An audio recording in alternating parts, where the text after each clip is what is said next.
Well, what's going on, everybody, and welcome back to the Film Fan Reviews. I'm Steve, and we're joined today by my mom. And today, we just got done seeing the new movie in the Halloween series, and that is Halloween Ends.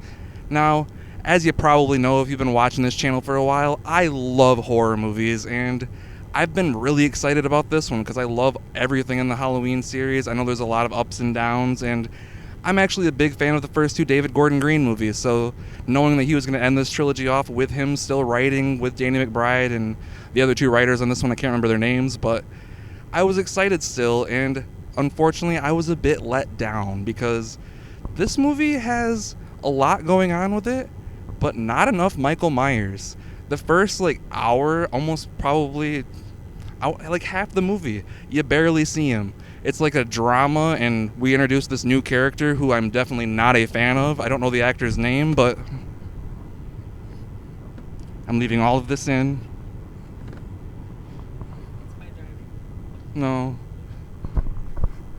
But, yeah, I didn't care for this new actor. They tried some things with the story that I personally did not care for. I'm curious to hear your thoughts in the comments if you've seen it, what you think about it, because I would wish there was a lot more Michael, and there just wasn't. The kills that we did get looked gnarly as all hell. The effects looked phenomenal.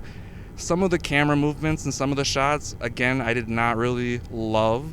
Some of the stuff did look like the old 1970s, and a lot of this movie even reminded me of Halloween 4, which I'm a huge fan of personally. And those things were cool, but there was just so much in here that I did not like. That being mainly that new character and where they went with the story. They kind of did some things with characters, with Allison especially, that I just didn't really buy that much, especially what we set up in the first two movies. But this ending for Laurie, that is the major high point for me.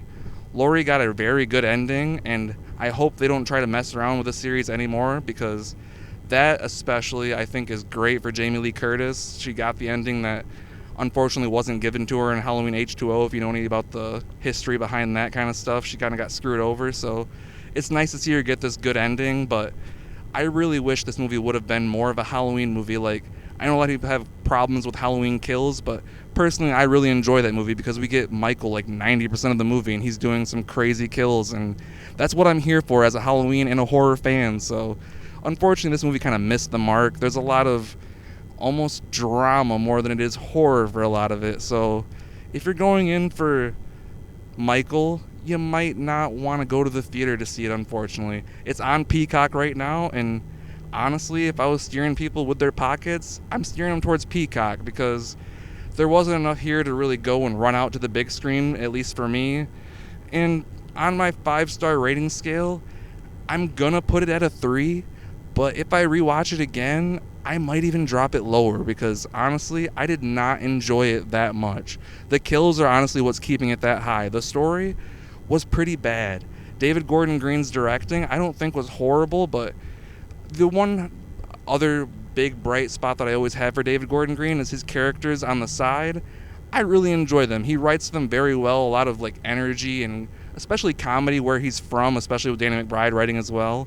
The comedic timing in these movies work very well, but there just wasn't enough horror to really balance it out and kind of make it a Halloween movie. So, Mom, you got any other things you want to add to it?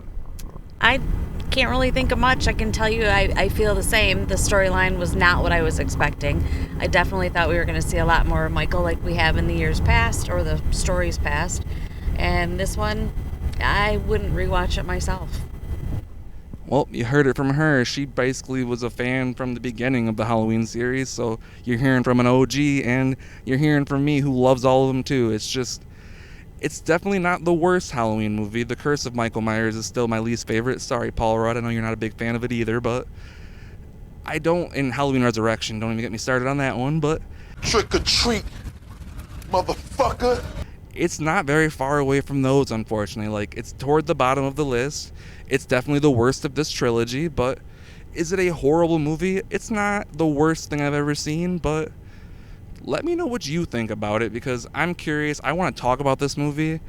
Usually I'm one to rate Halloween Kills was in my top 10 of last year. I think it was number 10. So coming from that and going to this, I just wasn't really into this story. It did not feel like that's where it was going to go after Halloween Kills, and it was just kind of a letdown. So let me know what you think in the comments. Let Mom know how she did on the video if you want to. She'll look at them too, and we will see you next time. Have a good night, everybody.